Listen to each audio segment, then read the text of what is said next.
Hi, I'm Antonio Palmares, aka The Hungry Bleak, comic book reviewer, geek culture commentator, and your newest host. This is Black Sci-Fi Television.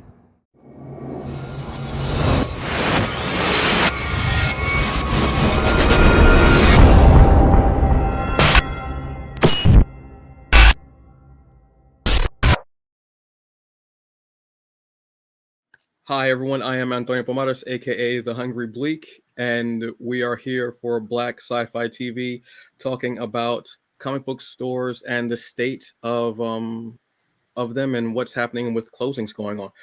This evening, I am so welcome to have Byron of Gulf Coast Cosmos Comics Okay. and Dimitrios of Anyone Comics and Everyone Comics. Thank you both for being here this evening. Truly honored. Both of you are comic book shop owners. You've seen pretty much everything. Honestly, that's going on. By Don't start, Demetrius. I'm gonna start with this quick question. Byron, what do you think is one of the leading causes of comic book shops closing right now? To be perfectly honest, I'm relatively new as a comic book shop owner. I've had Gulf Coast Cosmos. We've been in operations 3 years and counting. I say and counting because this subject matter right here is incredibly important. But to answer your question, I think some of what I've seen, whether it's actually been in the news on social media, a lot of it feels like because comic books have become such a popular medium, now you have comic books being carried by places that they typically haven't been carried, like Target and Walmart. I've seen comics in places in spaces like that, no longer exclusively available at comic book shops, and of course, the internet, um, like shopping online, really became a thing, um, and a lot of it to do with COVID. Yeah, feeling like there are a lot of lingering effects from the pandemic, unfortunately. Demetrius, I know this is a loaded topic for you. We could probably spend 10 weeks with you. What do you feel is one of the leading causes of closings? I'm going to be argumentative to Byron with all due respect and say that Target and Walmart carry comics isn't a problem. Think about like we're bakeries, right? You can get cookies and danishes at the supermarket, but you definitely want one from the bakery. We give that experience, the baker experience. Ultimately, I think that having them in spaces like that is a good gateway to getting, like, you're never going to get what you want there, and God knows, I'm sure Target and Walmart have very creased condition books. I don't think they have employees who like make sure that the books are in great shape or anything.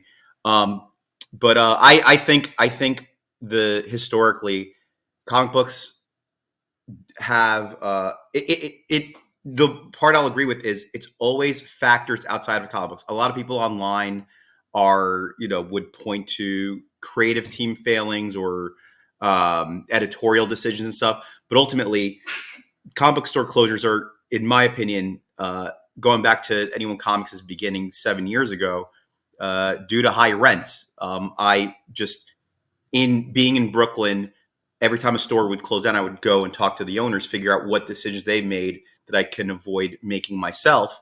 And just it all came down to landlord, rent, just some kind of outside non-comic related thing. Like I would say if it's not 100%, it's at least 90% of the closure in New York City, and even Westchester. I wouldn't. I can't speak outside very strongly outside of that, but it's usually rent. In terms of within the industry, I think um, kids are not gaining any ownership of comic books because they're now growing up with this mentality from their parents of, hey, you can't read this. it needs to be protected, and it will be sold in the future, right? Kids don't get attached to the material if it's not experienced. So, I mean, I think that part, what I'm saying with that one, is a minuscule thing. I think that's just more something that we have as collectors and fans control over. The landlording thing is, I think, the big topic from my experience. And I'm sure that had to be an even bigger issue. Especially, like I said, again, unfortunately, pandemic will play a role. Mhm. We've seen a lot of businesses, whether it's restaurants or what have you, have closed down a lot. I mean, when I went to New York after everything and just seeing things boarded up and closed, I'd walked by 1,000 times that had been open and bumping.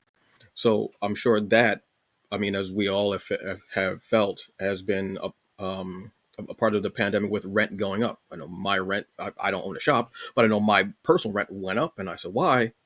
It was because we were all getting sick for, the past 3 or so years. So with that being said, and the panic themselves, and you brought up a very good point about online. Do you feel like digital comics have played a role in this as well because it's more of an immediate thing, more of an instant gratification thing, especially with the way that we are in this day and age, Demetrius? I worked before I opened up my store. I worked at Midtown Comics for 12 years. I remember there was this huge like scare when Comixology debuted, and what ended up happening was like the opposite. As a matter of fact, digital comics gave people who didn't have a comic store close to them access. So when they did move near Midtown, they started coming in, and I would say that to a certain degree is true at Anyone Comics as well. The other thing that digital comics does is there's this kind of barrier of entry, perceived barrier of entry of like, I need to know this stuff or they will judge me at the comic shop or something like that.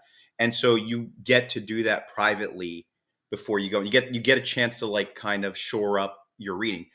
Lastly, for New York City residents, space is an issue. So to me, the people who compulsively want to collect or read everything, know everything, they get that out of the system. But the moment they read something like Jonathan Hickman's Ultimate Spider-Man and they feel like they want to own it, they'll, after reading it digitally, rush in. And those are people who normally wouldn't go into a comic book store. So, of course, there's always, there is losses for sure. There are people, I've definitely lost customers who would buy piles of comics and then just never see them again. But I think overall, when you weigh it, I think that one's going to be a net positive in general. Okay, so almost like a study guide in essence, like, oh, I'll bone Sure. up on X, Y, and Z. I mean, X, no pun intended, And and to be going.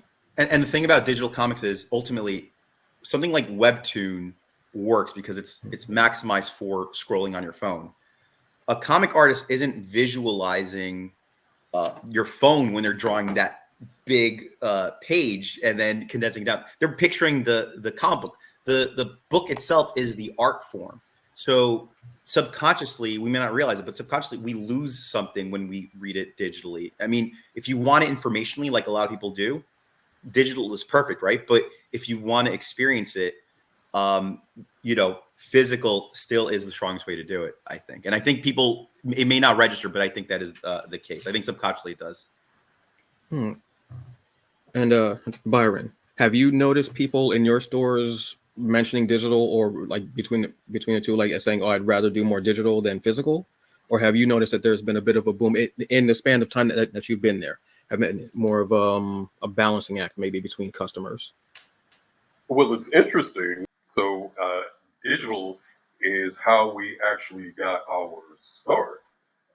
So, I started operating the shop virtually in 2020, August of 2020, right smack in the middle of COVID. And many of my customers wanted physical comic books.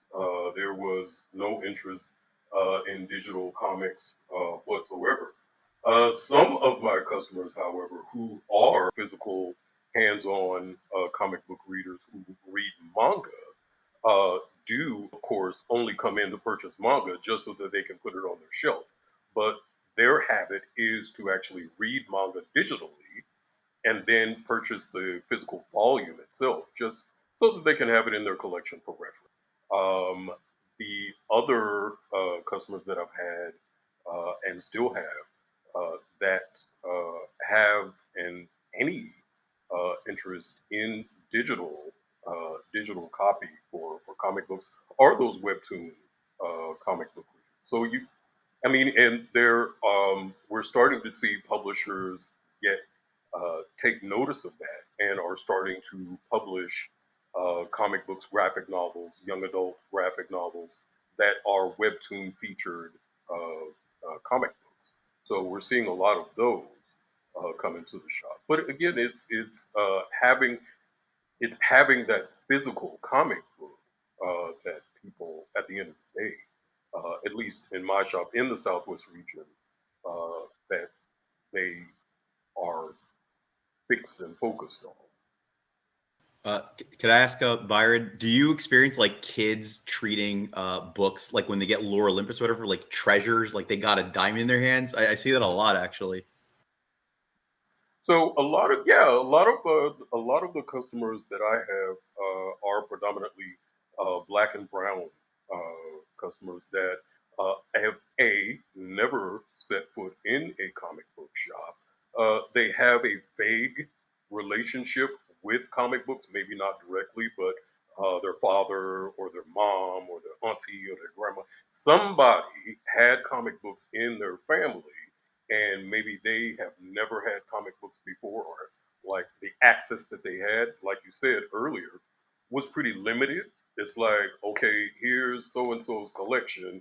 You can't touch it, but now you can like look at a couple of them, and they want to come into the shop and get their own. So now they're there to get that experience. I think that's great because I have noticed, yeah, like you're saying, Lore Olympus was the first one that I saw would really, because that was huge. I mean, still is huge. Then you started seeing Comixology actually coming out with some of their stuff and making it print copies, which I love the fact that they're trying to spread that out and seeing that that other medium is there, because there is something about going into a comic shop and the interactions, the conversations, the things you'll hear, the things you'll even see, like, oh, I didn't know that that cover was out there, what have you, or just honestly the smell of the ink on the pages. There's something, I might be romanticizing a bit too much for Dimitrios, I know, but there's something about that that makes me go, yeah, it's a beautiful thing. It's a safe haven. In the next few years, you said something that was very important about manga, which manga and anime has blown up so much and is incredible. Do you see in the next few years maybe shops carrying even more manga than maybe comics or traditional Western comics? I should say. I'll throw this to Demetrius because he mentioned manga to me earlier today. I mean, it's gonna ebb and flow. So, like, at the moment, there's manga. There was already a manga surge in the early 2000s, and it ended up crashing because of oversaturation, right? But there's something stronger here because the anime, for example, that you see on Netflix or wherever, it adapts the book. So when you're reading the books, the mental continuity is still there. When you're watching Loki and you then pick up a Loki comic and he's not part of the, I don't know, Agents of Time, wherever the hell the show is called, Tempest Agents or whatever.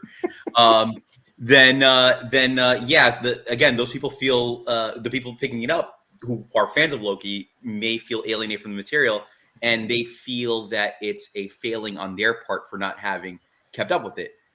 Ultimately, I mean, God knows I wish we were at the stage where I could alienate people and look down and be the comic book guy from The Simpsons, but we need everybody we can get, We all have our goals and aspirations.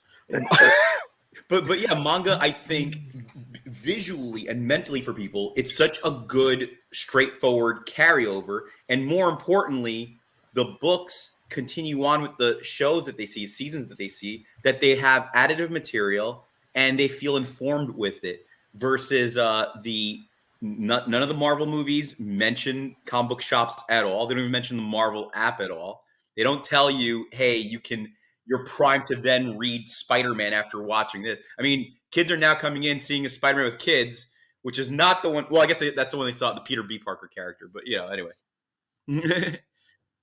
I'll just mark that off my list of questions to ask since you already hit the bingo on that one. Never mind.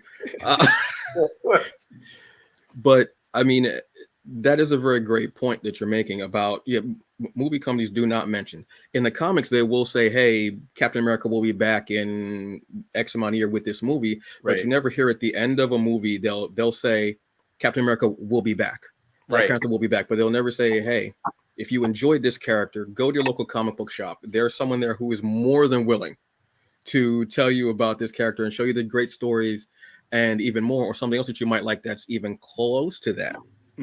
What have you. Byron, in your store, do you ever have people that will come in, honestly, that will say, "Hey, I saw this movie. Can you show me some more about this character or something similar to it?" Or do you ever use it in reverse and say, "Oh, you know what? This is similar to this movie that just came out. You might like this." All the time on both of those questions. Again, much of the relationships that my customers have with comic books, again, maybe perhaps it is that cousin or that best friends, as someone in their circle of influence knows about comic books, loves comic books, if it's not that person themselves. And so they come in with this vague frame of reference. For a lot of my customers, it's Black Panther. Or they come in and say, I'm interested in getting into comic books. What do you recommend? So I have to. I kind of sometimes it's like I feel like some kind of comic book sommelier, where well, what interests you? What right? Comic book sommelier. You can quote me on that. What types of books do you like to read in general? What is your genre? Is it horror? Is it sci-fi? Is it fantasy? And or is it traditional superhero? You watch the movies or seen the TV shows. Let's get you into that, and we start from there. That's usually it's both of those instances that my customers uh, become repeat customers because they have that good experience, unlike the comic book guy in The Simpsons.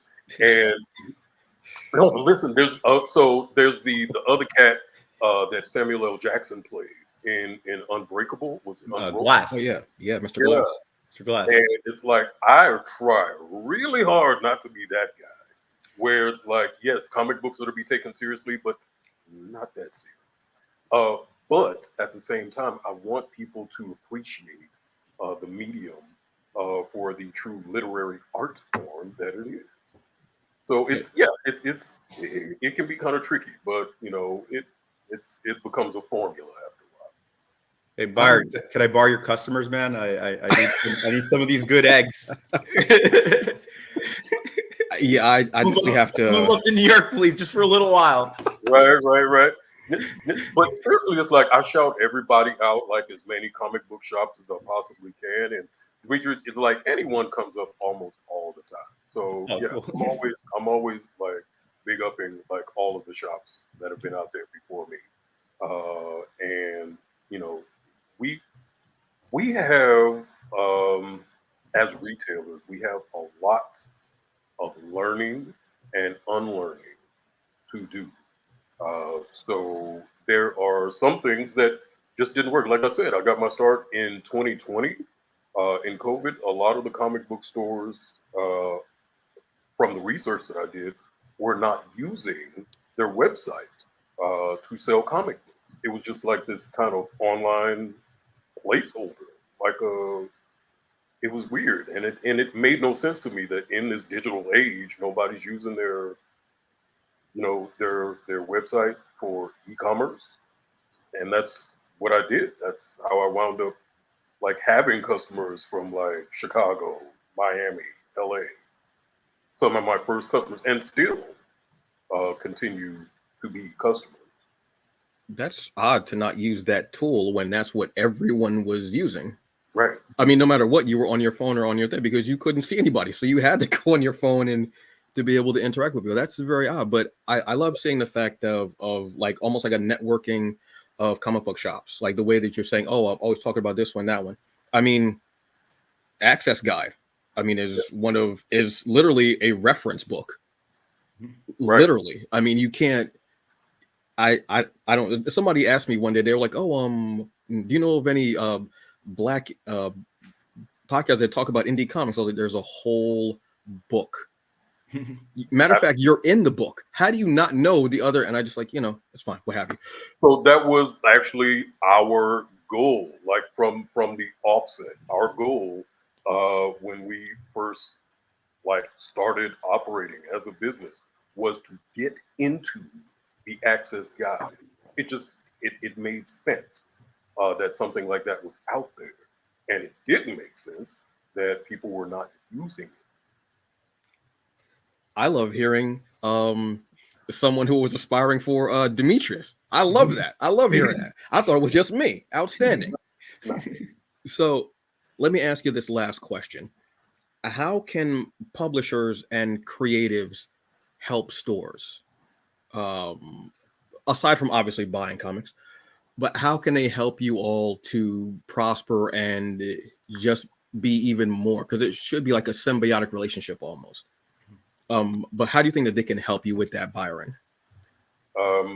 So this is something that aside from being a retailer, I also teach marketing and small business entrepreneurship. So some of the things that I find incredibly necessary for comic book retailers to begin doing is developing that relationship directly with publishers and distributors, not so much the creators themselves, because we already have that relationship with the creators. I know, like Dimitrios, they got like comic book creators coming in and out, weekly. Fans, yeah. So I aspire to that, but at the same time, developing those relationships with publishers and distributors to say, hey, for those big graphic novels and those really large epic sagas that you have, maybe you should start doing some touring, some type of promoting that involves the comic book shop directly to get, as the movie people say, butts in seats. That would definitely help out a lot, in my opinion. I love the idea of a comic book tour. I actually love that idea. Right. I actually think Greg does that, doesn't he? Greg seems to be every damn where. Right. I opened up a box of cereal. He popped out. It's like, come on, man, just hand me the almond milk and just let me eat my breakfast. Come on, man. A lot of the bookstore retailers, traditional bookstore retailers, have that relationship already, and perhaps as comic book retailers, we should adopt that same process. I'm loving that idea. Dimitrios, what do you think that they can do to help? I agree with everything Byron said. It never even occurred to me. But from my standpoint, I want publishers, even if they're lying, to convey a long-term strategy for their thing. Like, we're buying into their virtual reality. We're buying into the Marvel Universe. We're buying into DC Universe. We're buying into Vault. We're buying into Boom Studios. Just feed us the illusion that this is going somewhere. Like, tell us that 2 years from now, you're definitely going to be still doing this. I don't care if it's what is it, Thanos fighting the Fallen, Silver Surfer with the Thor hair, whatever. Just tell us that there is a long-term strategy versus like operating on a quarterly basis. Like, that just kind of trickles down. That anxiety trickles down. And I do believe, I obviously believe in this and stuff. I believe you all do. But like, that insecurity of operating with short-term profits in mind is just all over the place. It's that's it. Just like, pretend you're operating for the long-term strategy. That's it. Pretend your editors are going to be there for longer than a year, I guess. That sounds like, definitely. There are some comics that I read and I go, okay, that's fine. This is why I've only read like 3 issues. I'm totally good with this. I just don't. It doesn't matter. Everything that you've given has been such great input, and such great ideas. Love comic sommelier. I just have to know how to spell sommelier, and We have a I am story. going to. That is all you, because I call Dimitrios like the comic genie, because it's like you have a conversation. He pops up like, yeah, that comic, you love it, but what about this one over here? And don't read Saga. That's that was my best Dimitrios impression. I didn't move my hands enough. I didn't really get the inflection, but you got what I was trying to say. Real quick, one sentence. What is one of the biggest misconceptions about a comic book shop? Dimitrios. People come in thinking we're wealthy and we can buy all their collection stuff. They think I'm just gonna come out of a yacht and afford all of their amazing fantasies and stuff. So, I mean, not that they have amazing, they usually have 90s comics. So, comic book stores are not as we're of the people. We're far from. We're the total opposite of Amazon. That's a misconception. We're not conglomerates. We're just people. Even the biggest ones are still like small. Just imagining a boat coming from upstairs from stores. I don't know why it's hilarious, and I love the image of it. Yeah, a lot of people will have those comics from like that 90s comics bubble thing. Oh, I have like this foil cover. Okay, then you can wrap up your food in the oven, your casserole, and get it good, because that's all that foil is good for right now, brother. That's all you got. Byron, what about you? What's one of the biggest misconceptions about comic book shops? One of the biggest, and continues to be one of the central misconceptions about comic books from my customer base, is that comic books are for straight white dudes, and that's it. Our mission has and continues to be to expand the narrative of comic book fandom. What comic book fans truly look like. It looks like what we got right here. And that's incredibly important to dispel the myth of your average, I'm using Bunny here, average comic book fan. And maybe find a yacht. I think one of the biggest things that we found out is that we all want to be like Dimitrios. I think that's pretty much what we've all figured out. We all want to be like Dimitrios. I'm president of the fan club. Well, not the president. I'm like the Secretary of State. God, I'm trying to work my way up to president. It's a lot of rungs, but I'm going to get there. So I want to say thank you so very much. A lot of food for thought. A lot of information that people might not really know, and to just show comic books shops love and support, because they are still that haven of where you can go. You can hear these great conversations, whether it's about the comic or a movie that's related to the comic, or a lot of stuff. If you go near the manga, you hear about the manga, you hear about anime, so many different conversations going on, and it's one of the greatest places to go. And we really need y'all, and we love y'all, and I want to show support so much. That's why I want to have this conversation. Honestly, I can have this conversation for 2 more years and still learn so many things. Next up is a jet ski for Dimitrios. I think we're going yacht, jet ski, maybe some water polo. I don't know. I'm going to work on it. Water wings. I don't know. I'm not a good swimmer. Regular polo, man, on the horses, Whoa. On acres of land. Whoa, Trust Buster. Calm down there. Calm down. So, folks, I want to thank you so very much for tuning in for this. I want to thank Byron from Gulf Coast Cosmos Comics. Always a pleasure, truly. And Dimitrios of Anyone and Everyone Comics. Absolutely, you all have just blessed us with so much. Thank you so very much, folks. You have a very good evening. I am Antonio Pomares, the Hungry Bleak, and this was Black Sci-Fi TV. Thank you. We'll see you later.